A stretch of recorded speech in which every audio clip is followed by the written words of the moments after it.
Hi hello नमस्ते। नई कहानी मेरी जुबानी इस चैनल पर मैं रेणुका आप सभी का स्वागत करती हूँ। आज हम सुनेंगे एक रिक्शे वाले की कहानी जिसका नाम है ईमानदार रिक्शा वाला। एक छोटे से गांव में एक रिक्शे वाला अपने बीवी के साथ रहा करता था। वो काफ़ी गरीब थे। उसकी साइकिल रिक्शा थी, इस कारण उसे ज़्यादा सवारियाँ नहीं मिलती थी। इस कारण उसे ज़्यादा मुनाफा भी नहीं होता था। उनके घर में कभी कभार ही खाना पकता था। सवारी मिले तो वह कुछ खाने के लिए लाता था और ना मिले तो उनके घर में कुछ भी नहीं आता था। इस कारण उसकी बीवी काफ़ी परेशान थी। हर वक्त उससे कहती कि और कुछ काम कर लो, लेकिन उसने कहा यह हमारे पुरखों से चलती आई हुई परंपरा है, इसे मैं कैसे छोड़ दूँ। आज तक इसी पर हमारा गुजारा हुआ है। आजकल यह बड़ी बड़ी गाड़ियाँ आने के कारण हमारे रिक्शे पर कोई ज़्यादा आता ही नहीं है। इस कारण कभी कभार सवारी नहीं मिलती है, लेकिन ऐसा ही नहीं होगा। कभी ना कभी तो धंधा चल पड़ेगा। लेकिन ऐसे ही कुछ दिन बीत गए, लेकिन जो भी हाल थे वैसे के वैसे थे, उसमें कोई भी सुधारना ना थी। उस कारण उसकी बीवी हमेशा उसे डांटती झगड़ती रहती थी। ऐसे ही एक दिन सवारी ले जाते वक्त उसकी साइकिल का एक पाइप टूट चुका था। इस कारण वह काफ़ी परेशान हो गया। उसने सवारी को उतारा और कहा, माफ़ करना भाई साहब, मेरी यह रिक्शा काफ़ी पुरानी हो चुकी है, इस कारण इसका एक डंडा टूट गया है। अब मैं इसे अपने घर ले जाऊंगा, आपको यहाँ तक ही छोड़ पाऊंगा, इसलिए मुझे माफ़ कर देना। आप यहाँ से कोई और सवारी लेकर चले जाना और मुझे पैसे भी देने की कोई ज़रूरत नहीं है। उसने उस सवारी को वहीं पर उतारा और अपने घर चला गया। उसकी बीवी ने देखा कि उसका पति आज जल्दी ही घर लौट आया है, तो उसने वहीं से चिल्लाते हुए कहा, एक तो धंधा नहीं होता, ऊपर से चले आए घर, अब आज क्या पकाएंगे। उसने कहा, देखो तो रिक्शा टूट चुकी है, कैसे चलाऊंगा, कैसे बिठाऊंगा सवारियों को। इस कारण मैं चला आया हूँ, अब मैं क्या करूँ। उसने सोचा, अगर नया डंडा लेने जाऊँ तो इसके लिए काफ़ी सारा खर्चा हो जाएगा, अब मैं क्या करूँ। उसने सोचा, कोई बात नहीं, एक आदमी है जिसके पास मुझे कुछ न कुछ लोहा मिल जाएगा।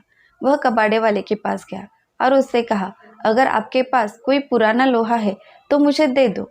उसने कहा, ठीक है, कुछ ही दिनों पहले कुछ लोग आए थे, उन्होंने यहाँ कुछ लोहा रखा है, उसमें से एक पाइप तुम ले जाना। उसने वह पाइप उठाया और उसके हाथ में थमा दिया। वह लोहा लेकर अपने घर चला गया। उसके बाद उसने भट्टी जलाई और लोहे को पिघलाने लगा। जैसे ही उसने लोहा पिघलाया तो देखा उसके अंदर काफ़ी सारा सोना है। वह चौंक गया, लोहे के अंदर सोना कैसे हो सकता है। उसने सोचा, जरूर यही कोई बड़ी बात है, मुझे यह छुपानी नहीं चाहिए। लेकिन उसके बीवी ने कहा, अगर मिला है किस्मत से तो रहने दीजिए, हमें काफ़ी सारे पैसे मिलेंगे। उसने कहा, नहीं नहीं, आगे चलकर अगर कोई मुसीबत आ गई तो थोड़े से सोने के लिए हम फंस जाएंगे।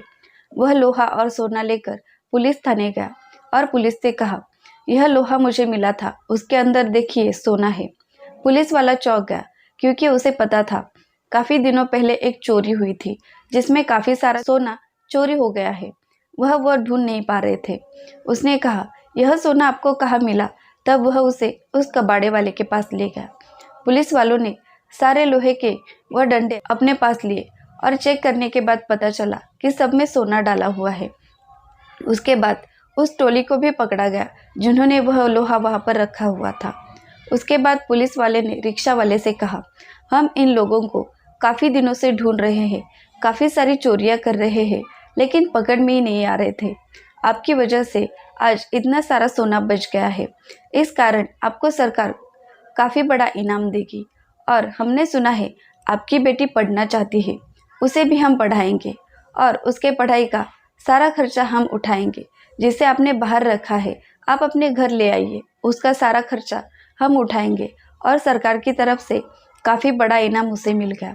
उसके कारण वह हंसी खुशी अपनी ज़िंदगी गुजारने लगा और बीवी से कहा, अगर हमने वह थोड़ा सा सोना छुपाया होता तो आज हमें इतना बड़ा ईमान नहीं मिलता। इतना बड़ा इनाम मिलने के कारण हम कितने अमीर हो गए हैं।